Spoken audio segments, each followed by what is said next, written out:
What's going on, YouTube? We've got a lot to talk about today. Now, I know I said last week this coming up week would be an astronomy week, but I didn't know near as much about ancient Sumerian as I thought I did.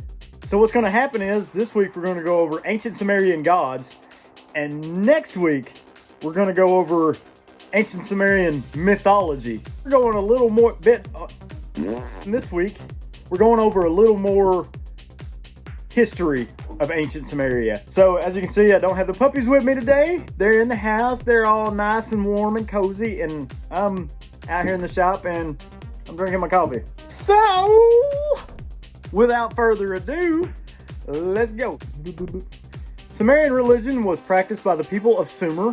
As we said in the last video, they were the first literate civilization of ancient Mesopotamia. Their gods, as they knew them, were responsible for everything having to do with natural and social disorders.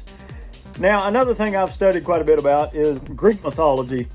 And that really put me in the mind of Greek mythology, because you got Zeus as the god of thunder, Ares the god of war, Poseidon the god of the oceans and sea and stuff like that. Y'all will see later in this video, there's a lot of correlation between the two, where things like that mix together quite a bit. Before kings in Sumer, the cities were effectively ruled by priests and religious officials, which is a normal thing as far as ancient civilizations.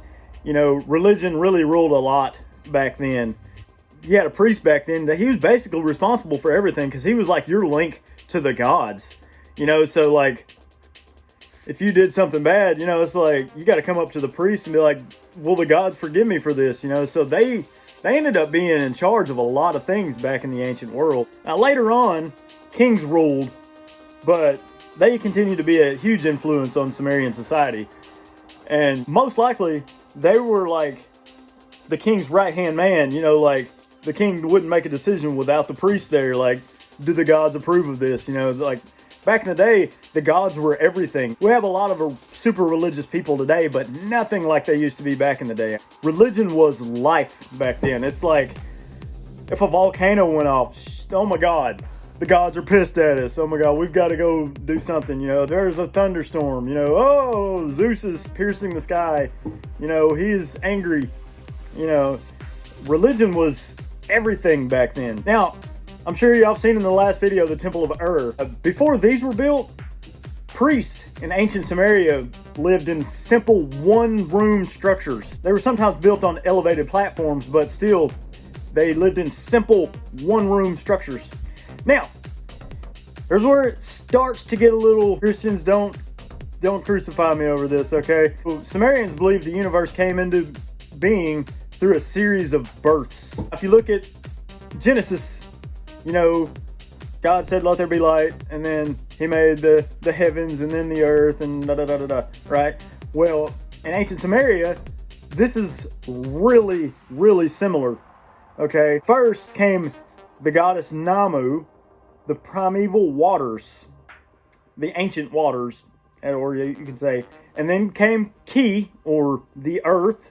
After that, the god An. He made it together with Ki and produced a son named Enlil, who separated heaven from earth and claimed earth as his domain. Enki, Sumerians believe, created humans, was the son of Namu and An, so he was Enlil's half-brother. Enki was the one who supposedly created humans. Now here's the part that really sucks. So Sumerians believed that heaven was reserved for the gods only. Okay? So all mortal spirits, regardless of how good or bad of a person you were in your life, you're sent to Kher, cold, dark cavern deep within the earth, ruled by the goddess Ereshkigal. Now check this out. The only thing you got to eat in Kher was dry dust. So that's it. You're in some dark, cold cave deep underground for the rest of eternity, and the only thing you're eating is dust. Ereshkigal, she ruled the underworld alongside her husband, Nergal. Sounds like a nerd guy. I wonder if he's into computers. I wonder what he thinks about the Marvel Universe. Nergal, he was the god of death. So, the goddess of the underworld, the god of death. Hey, why not, right?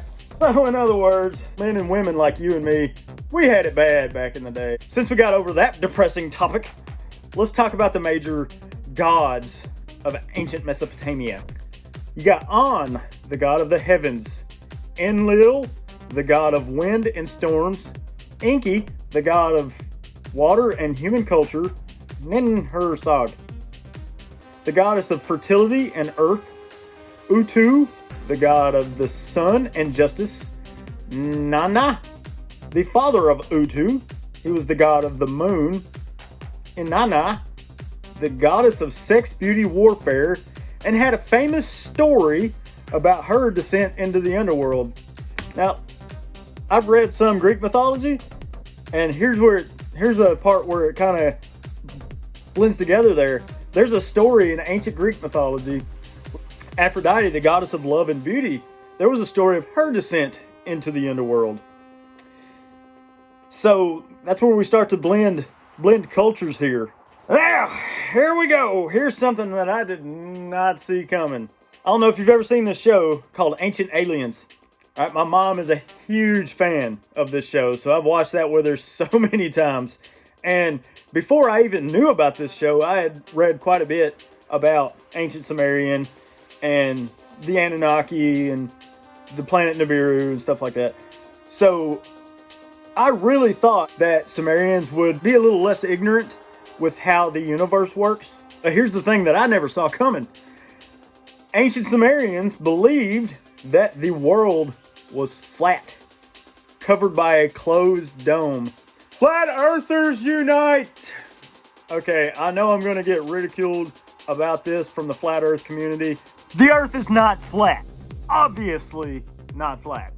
Anyway, the Sumerians believed that the Earth was flat, covered by a series of domes. Research that I found, they said 7, sometimes 3 domes. So I really just wrote down the 3. I didn't bother to look up the other 7. If you'd like to look up the other 4 and put this down in the comments for me, and I'll definitely read it. I'd definitely be interested in learning it. But since from my research I found that it's most of the time 3, sometimes 7. So I'm just going to go over the major 3 here. Sumerians believed that the sky was a series of domes covering the flat Earth. Each dome was made of a different kind of precious stone.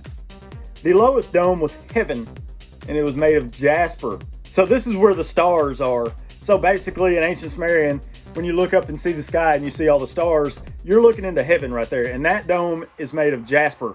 The middle dome was home of the Igigi. Now we'll get into this in the next video, but basically the Igigi were slaves of the gods. Okay, and well, this dome was made out of something called Sagalmut. Okay, the highest was personified as An, or the god of the sky. It was made out of Lulu-Danitu. Basically all the gods and the domes. Like I said, if y'all want to go over and research more about the domes, and if y'all want to comment down below and tell me the other 4 domes, I mean, that would be great. I'll read it, and if y'all want me to do a video on all the domes of ancient Sumeria, I mean, I'd be more than happy to. I mean, this is my hobby, guys. All right, so as I said in the last video, you know, life goes on. Well, over time with ancient Sumeria, the Akkadians, they blended with their culture for many generations before the Akkadians finally took them over. They were taken over by Sargon of Akkad in 2340 BC. So Sumerian mythology and religious practice were integrated into the Akkadian culture. Sumerian deities developed Akkadian counterparts. Some remain more or less the same, you know, because like I said, the Akkadian culture and Sumerian culture kind of blended together over generations until finally the Akkadians took over Sumeria. So basically they stayed somewhat the same because it's blended, right? Until later the Babylonians and Assyrians took over Sumeria. And then basically just like any other takeover, you know, instead of blending, it's going to more or less overlap. A lot with Christian religion. I'm not trying to bash Christians here, but Christians were a very ruthless and war-waging religion back in the day. It was believe what we believe or you die, basically. So as far as that goes, when the Babylonians and Syrians took over Sumerians, but I'm sure it was more of a overlap rather than a blending of religion and culture. The Amorite Babylonians gained dominance over Mesopotamia by the end of the 17th century BC. The Sumerian and Akkadian languages were retained for religious purposes. They kept some of the languages for religious purposes. So basically they took over. Priests were like, the gods are going to be angry at you, and then we're like, okay, let's keep some of this stuff. The majority of Sumerian literature known today comes from the Old Babylonian period in the form of either transcribed Sumerian texts such as the Epic of Gilgamesh, I'm sure y'all have heard that before, or in the form of Sumerian and Akkadian influences within Babylonian mythological literature. As we just said, a lot of things stayed, but mostly, like I said, there was mainly an overlap of things. And then there is some blendage going on. It's mainly an overlap, but some stuff stayed. So a lot of the stuff we know today comes from the old Babylonian times. Now here we go, guys. Like I said, Christians, don't crucify me over this. But if you get into studying any of this, and Sumerian texts predate biblical texts, so there's going to be some blendage going on here. Eventually, these stories were adopted in later religions. Some stories recorded in the old parts of the Hebrew Bible are very similar. Now, you got Noah's Ark. In ancient Sumerian, you have something called the deluge. So, when we get into mythology later, that was supposed to be caused by the planet Nibiru, home of the Anunnaki. And it comes in, what was it, a 3,600 year orbit? I'm going to have to fact check that.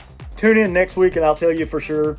But the planet Nibiru comes in our orbit every 3,600 years. So what happened is the gravity from that planet influenced the gravity of Earth and caused the tides to rise and go crazy.